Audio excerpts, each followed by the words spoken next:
ఇప్పుడు ఈ మీటింగ్ పెట్టినందుకు రేపటి నుంచి వచ్చే కామెంట్స్ ఏందో తెలుసా? ఇది బీఆర్ఎస్ స్టూడెంట్స్ పెట్టారు అని చెప్పి.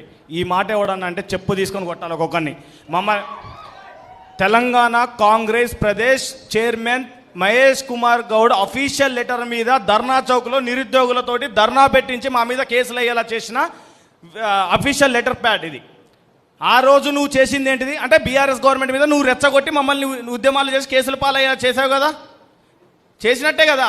నువ్వు రేపటి రోజున ఇది తప్పు, ఈ మీటింగ్ తప్పని నువ్వు మాట్లాడితే చెప్పులు తీసుకొని కొడతాం. మీ ఎవరినైనా పల్లి బఠానీలు అమ్ముకునే కాంగ్రెస్ నాయకులకు వాటర్ బాటిల్ అందించి ఆ రోజు ధర్నా చౌకులో ధర్నా పెడితే మీరు తాగిన కొబ్బరి బొండాలు కూడా మా రక్తాన్ని చిందించినాం. మీకు శాల్వాలు కప్పితే మా చర్మాలు అమ్మి కుట్టించి కట్టించినాం మేము. ఇది పరిస్థితి ఆ రోజు కానిస్టేబుల్ అభ్యర్థులు. రేపటి రోజున ఈ మీటింగ్ గురించి ఎవడైనా తప్పుగా మాట్లాడితే ఉరికిచ్చి దిల్సునగర్లో కొడతాం ఎవడన్నా. నేను ఈ లెటర్ అందుకని ఉదయం నుంచి పట్టుకొని తిరుగుతున్నా. ఇంకొకటి, ఇప్పుడు కానిస్టేబుల్ అభ్యర్థుల సమస్యల గురించి ఒక 2 నిమిషాలు మీ అందరి దృష్టికి తీసుకొస్తా అన్న.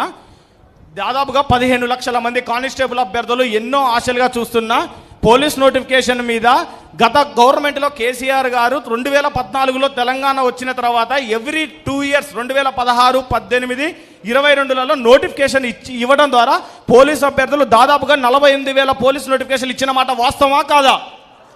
వాస్తవమే కదా. ఆ లాస్ట్ 2022 తర్వాత మనం ఈవెంట్స్ మెయిన్స్ అన్నీ కూడా 2023 అక్టోబర్లో కంప్లీట్ చేసినాం. ఆయనకి లాస్ట్ నోటిఫికేషన్ సంబంధం లేదు. కానీ నేను ఇక్కడ ఒక మంత్రి గురించి చెప్పాలనుకుంటున్నాను. నల్లగొండ జిల్లా నుంచి వచ్చిన నేను నల్లగొండ జిల్లా మంత్రి. ఏ నల్లగొండ జిల్లా మంత్రి అయితే మన నల్లగొండ జిల్లాకి జీవో నెంబర్ 46 వల్ల అన్యాయం జరుగుతుంది, మన పార్టీ అధికారంలోకి రాగానే మీ అందరికీ న్యాయం చేస్తాను అదే నల్లగొండ కోమటిరెడ్డి వెంకరెడ్డి, నువ్వు ఈ వీడియో చూస్తే మాత్రం నువ్వు చచ్చిపోవడం బెస్ట్ అబ్బా. నేను చెప్తున్నా, నేను మాట్లాడే ప్రతి ఒక్కటి కూడా మీ అందరికీ తెలుసు. ప్రూఫ్స్ లేకుండా ఏ ఒక్కటి మాట్లాడను. నా దగ్గర అన్ని ఆధారాలు వీడియోలు ఉన్నాయి. నేను మాట్లాడేది ఒక్క 2 నిమిషాలు మీరు అందరూ వినండి. ఆదిలాబాద్ సభలో సీఎం రేవంత్ రెడ్డి గారు పోలీసు ఉద్యోగాలని మన ఆల్రెడీ కేసీఆర్ గవర్నమెంట్ వేశారు, ఎలక్షన్ కోడ్ వచ్చింది, నియామక పత్రాలు ఒకటే మనం హైకోర్టులో స్టే పట్టుకొచ్చినాం.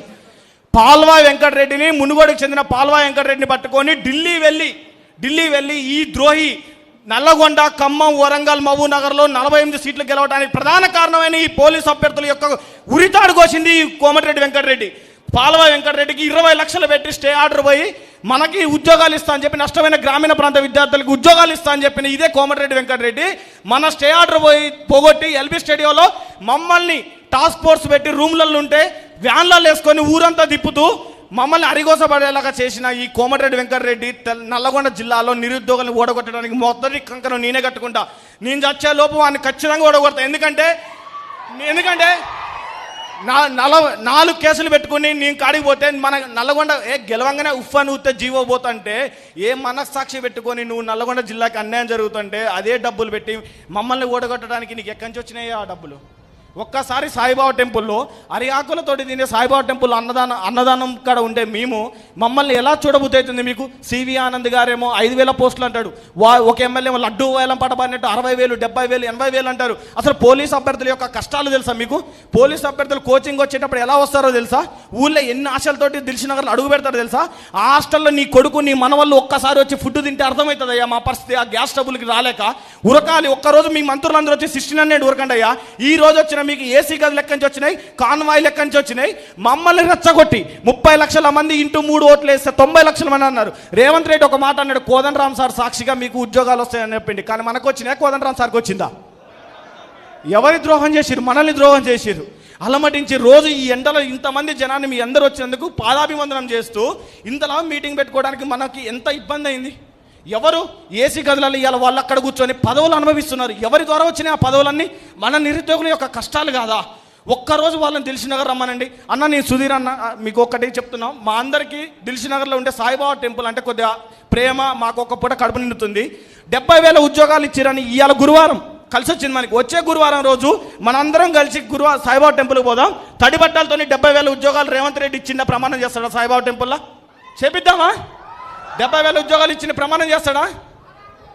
ఏమి ఇబ్బందులు పెడుతున్నారు. ఒక్కసారి గ్రౌండ్లలో ఉరకలేక వయోభారంతో తల్లిదండ్రులకు చెప్పుకోలేక 34-36 సంవత్సరాలు వచ్చిన ఎవడన్నా జీవో పెంచుతాడు. జీవో నెంబర్ 31 తీసుకొచ్చిండు. 2024 నుంచి 2026 వరకు జీవో పెంచిండు. కానీ ఆ టైంలో నోటిఫికేషన్ రాలే.